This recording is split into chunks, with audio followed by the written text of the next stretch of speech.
Buenas tardes a todos. Muchas gracias al doctor Daniel Swim y al doctor Hanus Kremer por la invitación a esta mesa sobre demencia frontotemporal. Específicamente, yo voy a hablar los próximos minutos sobre la cognición social en demencia frontotemporal. En el sentido amplio, la cognición social abarca una serie de habilidades necesarias para que participemos y nos comuniquemos de una manera eficaz ante situaciones sociales. En realidad, digamos, si tenemos que definirla, podemos definirla como esas habilidades para construir representaciones de las relaciones entre uno mismo y los demás, y usar esa representación flexiblemente para guiar nuestro comportamiento social. En síntesis, es un conjunto de procesos neurocognitivos que no están solamente implicados en el intercambio de señales específicas como la expresión de la cara, el movimiento del cuerpo, la mirada, sino en la interpretación y la respuesta que generamos ante esas intenciones y comportamientos de los demás, de manera que esa interpretación que hacemos de los gestos, de esas señales sociales específicas, nos van a permitir una adecuada o no interacción social. Resumiendo el concepto, entonces tenemos que la cognición social es un conjunto de procesos neurocognitivos que se activan específicamente ante situaciones sociales. Esto se diferencia en las funciones neurocognitivas clásicas. Esos procesos neurocognitivos lo hacen percibiendo, evaluando, respondiendo ante las situaciones sociales, valorando no solo las propias intenciones, sino infiriendo las intenciones, las impresiones, las emociones o las creencias en los demás. ¿Para qué hacemos esto? Para permitirnos una adecuada interacción social con el entorno que nos rodea. Un concepto interesante que se asocia a la cognición social es el concepto de funcionamiento social. Un concepto que tiene tres requisitos fundamentales para definir si una persona tiene un adecuado funcionamiento social, que son la autonomía, el poder sostener un trabajo, una actividad académica y unas relaciones interpersonales satisfactorias. Esto habitualmente es una medida de éxito en algunas intervenciones, especialmente en lo que es psiquiatría. Entonces, la cognición social sería una variable mediadora entre nuestra neurocognición y nuestro funcionamiento social global. Para completar la introducción a este concepto de cognición social, no podemos soslayar el tema de la fuerte evidencia que hay sobre el compromiso de distintas áreas cerebrales con respecto a la actividad del cerebro social. En esta diapositiva ustedes ven unas imágenes en las cuales se describe un aumento de la actividad de la red de cognición social en respuesta a las interacciones sociales, ¿no? En comparación, en los ensayos que se utilizan, se los comparan interacción social versus no interacción, y esto reveló la actividad en regiones cerebrales como el surco temporal superior, la corteza prefrontal lateral, la misma amígdala, la corteza prefrontal medial, todas regiones metabólicamente activas frente a la interacción social.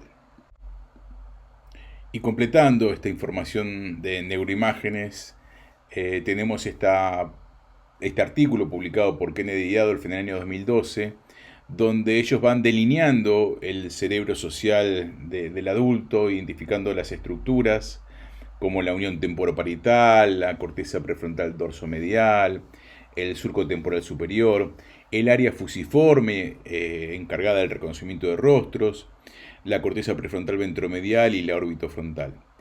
Y el gran aporte que hacen en este paper es la descripción de 4 redes fundamentales del cerebro social. Una red de neuronas en espejo, donde las regiones parietales y la corteza prefrontal ventromedial son las protagonistas, que están involucrando a las neuronas que responden tanto a las acciones observadas como a las ejecutadas por la otra persona. La siguiente es la red de teoría de la mente, en la cual la corteza prefrontal ventromedial, las regiones temporales superiores y el surco temporal superior son los protagonistas, y están implicados en la atribución automática de los estados mentales hacia de la otra persona, ¿no? Después la red amigdalina, donde la amígdala y la corteza orbitofrontal participan en la detección de amenazas, la evaluación emocional y la propia regulación emocional. Y por último, la red de empatía, donde la ínsula y la amígdala participan en la detección automática y en la respuesta emocional que tenemos ante la angustia de los demás.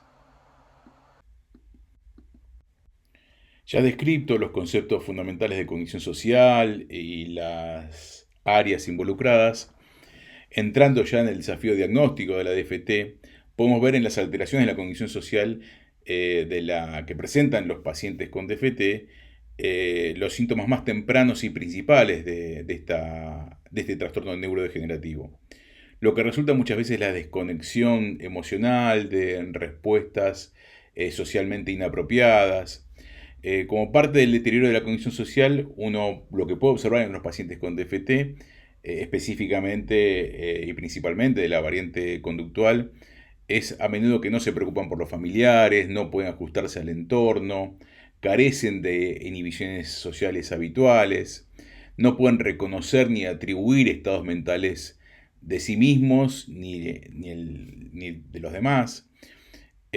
Básicamente hay una disolución de las habilidades sociales que puede ser en distintos grados, generalmente es muy profunda, y esto implica una alteración severa de la vida del paciente y de los familiares. La estructura clínica de la DFT hace que el diagnóstico diferencial sea realmente un desafío con otras enfermedades neurodegenerativas y con otros trastornos psiquiátricos. Pensemos que el 50% de los pacientes reciben un diagnóstico psiquiátrico previo al de DFT y el retraso en el diagnóstico desde el inicio de los síntomas es de aproximadamente entre 5 y 6 años. Con lo cual es todo un desafío poder interpretar la sintomatología de estos pacientes. En la práctica clínica es crucial el diagnóstico diferencial de la DFT con otras enfermedades neurodegenerativas y otros trastornos psiquiátricos. Habitualmente la cognición social está afectada, en la enfermedad de Alzheimer también puede estar afectada, pero otras herramientas diagnósticas, la aparición de los biomarcadores, hacen que nos orientemos más hacia la enfermedad de Alzheimer o no, de acuerdo a la disponibilidad que tengamos de estos biomarcadores. Ahora, con respecto a los trastornos psiquiátricos, el desafío es muy importante porque no tenemos otro tipo de herramientas que no sea la clínica, con lo cual muchas veces el diagnóstico diferencial con los trastornos psiquiátricos primarios requiere mucha especificidad en el diagnóstico y mucha experiencia en el manejo de pacientes con DFT. Además, otro tema crucial en este punto a discutir es la utilidad de los instrumentos de evaluación de la cognición social. Dos puntos cruciales tienen que ver con el diseño y la validez de los instrumentos y en segundo lugar la sensibilidad y la especificidad para el diagnóstico de la DFT de estos instrumentos. Así como otras patologías psiquiátricas como la esquizofrenia, desde el consenso Matrix, tienen una estandarización en la evaluación de la cognición social y se establece la necesidad de la evaluación en los protocolos de investigación y de evaluación, no observamos lo mismo en la DFT, aún todavía, ¿no es cierto? Sin embargo, sabemos que los subdominios de la cognición social acompañan el curso evolutivo del deterioro y también acompañan la atrofia de las áreas de la DFT observadas en las neuroimágenes, con las áreas del funcionamiento del cerebro social y la pérdida progresiva de la capacidad de las habilidades sociales durante el curso evolutivo de la enfermedad. Lo cual esto nos lleva indefectiblemente a la integración de las pruebas de cognición social a la práctica clínica de los casos sospechosos de DFT, justamente para mejorar el diagnóstico de esta patología. Distinguir entonces entre los pacientes con DFT y los pacientes con trastorno psiquiátrico primario es clave porque el pronóstico es diferente, las diferencias en el manejo del paciente son diferentes, el asesoramiento familiar es diferente, incluso la educación de los cuidadores es diferente. O sea, necesitamos diferenciar la DFT de estos trastornos psiquiátricos primarios, especialmente en las primeras etapas del diagnóstico. Con ese objetivo surgieron varias iniciativas internacionales. Se formó este consorcio, por ejemplo, internacional neuropsiquiátrico para la demencia frontotemporal, y específicamente en el consorcio se estableció un grupo específico de cognición social para estudiar el potencial uso de las pruebas de cognición social para el diagnóstico diferencial. Actualmente cuenta con 26 centros. El grupo este de cognición social está en una muy buena etapa para crear un escenario para el intercambio de datos y superar muchas de las limitaciones que tenemos en la validación de los test de cognición social, específicamente aportar datos sobre sensibilidad, especificidad, valores predictivos, características operativas de los test de cognición social. Veremos en las próximas diapositivas algunas de las conclusiones de este grupo internacional. Con respecto a la cognición social, a la evaluación, debemos tomar como modelo esta manera integrada de ver la cognición social dentro de todos los procesos neurocognitivos.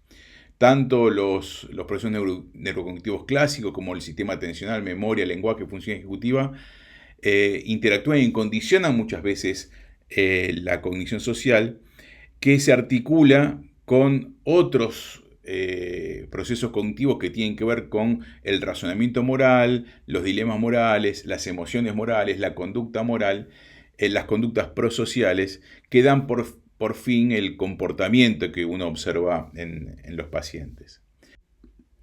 Hay un consenso entre los autores que más experiencia tienen en el estudio de la cognición social en definir 5 subdominios de la cognición social. El reconocimiento de emociones, la teoría de la mente, la percepción y conocimiento social, el estilo de atribución y la empatía son los 5 dominios que habitualmente uno puede observar como consenso global de los investigadores. Y aquí es donde tomamos las recomendaciones del Consorcio Internacional para el Estudio de la Demencia Frontotemporal, del Grupo de Cognición Social, en las recomendaciones sobre qué test utilizar y qué dominios de la cognición social evaluar. En primer lugar, la recomendación es evaluar el reconocimiento de emociones, ya que hay una marcada evidencia que está afectado en la cognición social. Ellos recomiendan estas dos pruebas. La prueba de caras de Ekman son 60 fotografías de expresiones faciales que van desde la ira, el disgusto, el miedo, la felicidad, la tristeza, la sorpresa y caras neutras, tanto en estímulos o reactivos femeninos como masculinos, ¿sí? La segunda prueba es el CEA, la Cognición Social y Evaluación Emocional, que evalúa 5 dominios de la cognición social, pero principalmente evalúa el reconocimiento de emociones y la teoría de la mente. Tenemos el mini-CEA, que es una versión reducida, validada por el grupo de Fleni, por Ricardo Allegri, María Florencia Clarence, Lucía Crivelli, María Eugenia Martín, Diego Sarasola.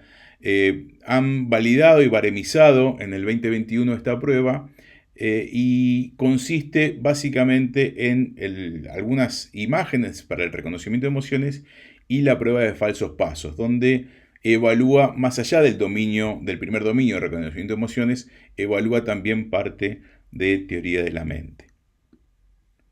La evidencia sugiere que hay una percepción reducida de la intensidad de las emociones negativas en la DFT con respecto a otras patologías, específicamente, por ejemplo, el trastorno depresivo mayor. Y también hay otros estudios que hablan que el reconocimiento de emociones puede discriminar entre la DFT y la depresión tardía. Si bien hay algunos trabajos que muestran algunos resultados, todavía las pruebas que comparan la cognición social en DFT con respecto a los trastornos psiquiátricos primarios son bastante limitadas. El segundo dominio de la cognición social es la teoría de la mente. ¿Qué es la teoría de la mente? Es la habilidad para explicar y predecir el comportamiento de otras personas mediante la atribución de estados mentales independientemente a los del paciente. El término fue propuesto en el año 78 y la TOM nos permite reconocer los estados mentales de otro, las creencias, intenciones, los deseos, inferir emociones. Esto es clave para comprender el comportamiento de la otra persona. Desde un punto de vista de la interacción social, la importancia radica en que nos permite explicarnos a nosotros mismos el comportamiento del otro y de alguna forma predecir cuáles son las intenciones, los deseos y qué comportamientos puede llegar a tener el otro frente a la interacción con nosotros. Cuando hablamos de teoría de la mente, podemos comprender o no las intenciones del otro, sino también la forma en que el otro se representa el mundo. Eso es lo importante, que nos da una representación de la realidad de la otra persona. Sabemos que esta interpretación del mundo, que estas inferencias que el otro hace, son diferentes a la mía, y a la hora de interactuar con la otra persona, es una herramienta realmente importantísima. Lo hacemos todos permanentemente. En los pacientes con DFT, esta habilidad está francamente reducida. En este punto, sabemos que en la DFT hay una afectación directa de la teoría de la mente. Sin embargo, hay que tener en cuenta que la evaluación de teoría de la mente tiene distintos grados de complejidad, ¿no es cierto? Tirapus-Tarrós en el año 2007 presentó una evaluación de teoría de la mente según niveles de complejidad y vemos cómo tenemos desde test muy básicos para el reconocimiento de emociones básicas, después tenemos las creencias de primer orden y segundo orden, los test que se centran en las metáforas, en las historias extrañas o las ironías, etcétera, la detección de mentiras, el test de falsos pasos, el test de la mirada, una evolución del test de la mirada que es el Cambridge Mass Reading Test, que utiliza imágenes en movimiento, y algunas baterías de evaluación general de la teoría de la mente.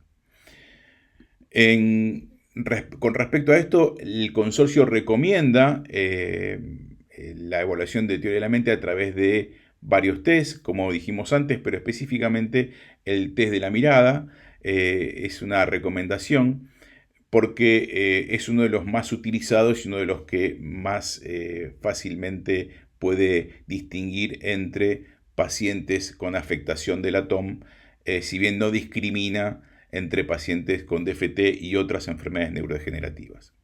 También recomiendan el TACIT. El TACIT es un adecuado instrumento para evaluar cognición social en cualquier población, porque se basa en videos que comprenden conversaciones cotidianas entre dos actores que interactúan, que se envían señales sociales, y comprender estas señales sociales requiere una adecuada teoría de la mente.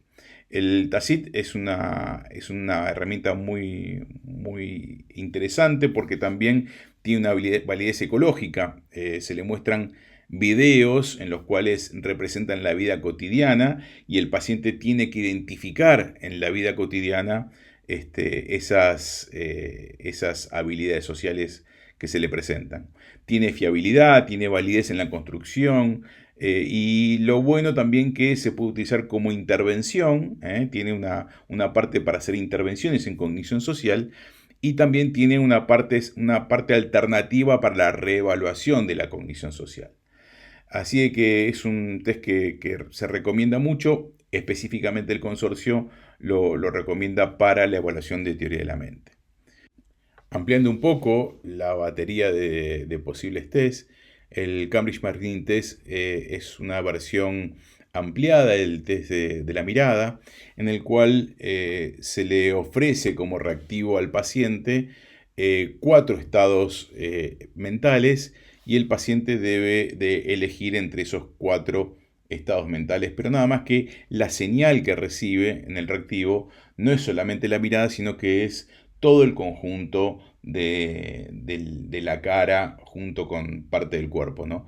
Se le ofrece al paciente que pueda identificar también los movimientos de la boca, la posición de la cabeza, distintas expresiones faciales que tienen que ver con la teoría de la mente.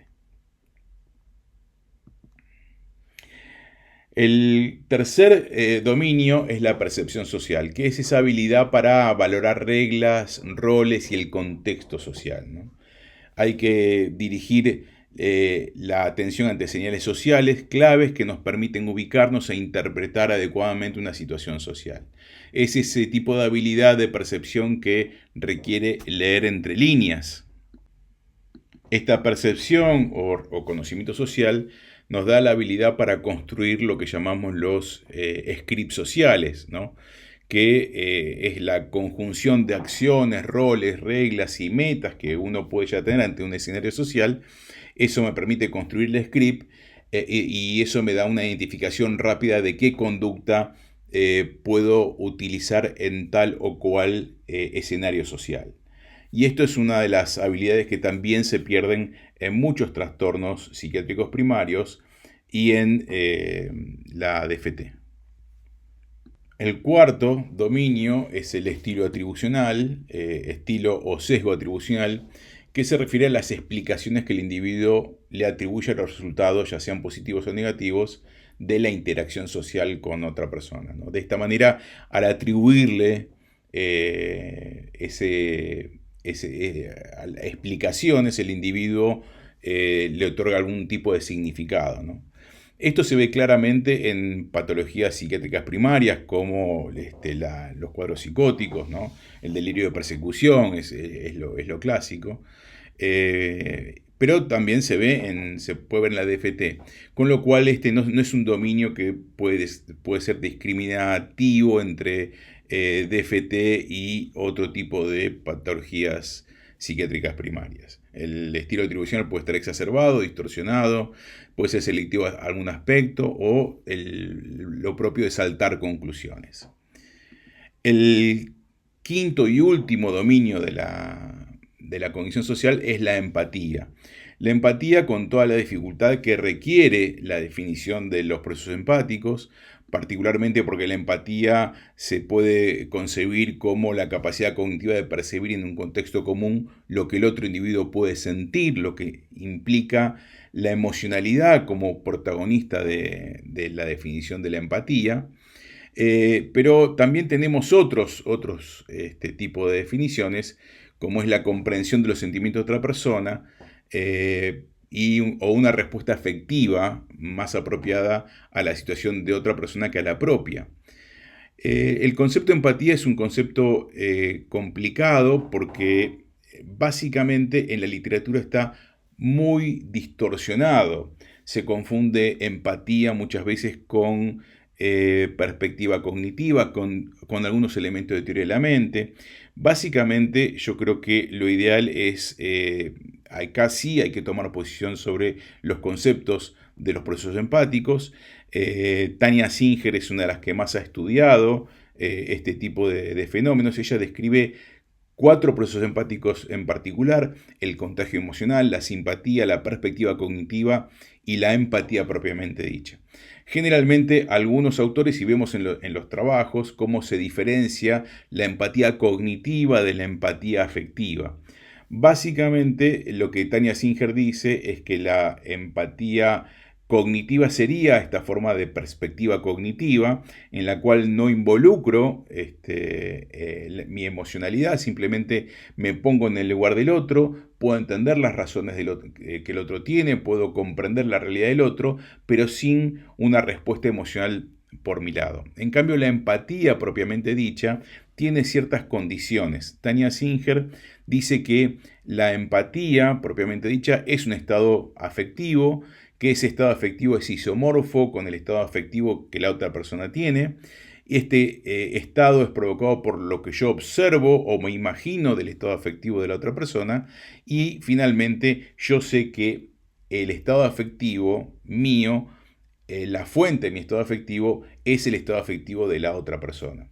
De esa manera puedo entender la empatía. Y los procesos empáticos en general, cuando uno los analiza bien, siguen esta lógica que plantea esta autora.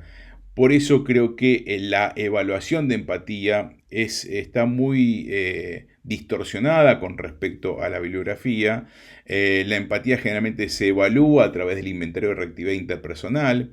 Es un cuestionario que realmente a veces se le toma al paciente y a veces se le toma a los cuidadores, y no tiene demasiada validez a la hora de discriminar entre patología psiquiátrica primaria y DFT. Lo mismo que los test de razonamiento moral, como yo les planteo ahí, tampoco tienen una capacidad discriminativa muy marcada. Por lo tanto, volviendo a las recomendaciones del Consorcio Internacional para el Estudio de la Demencia Frontotemporal, tenemos que considerar dos aspectos fundamentales más allá de las recomendaciones sobre toda la batería diagnóstica disponible. Primero, lo que recomiendan es integrar la evaluación de la cognición social por historias basadas en informantes en un primer paso. Y en un segundo paso, evaluar por lo menos la toma de al menos una prueba del subdominio de cognición social, ya sea con el CEA o con el test de las caras de Ekman, en lo que tiene que ver con esos dominios que son los test que ellos han validado y que han conseguido más evidencia de que puede discriminar con respecto a otras patologías psiquiátricas primarias.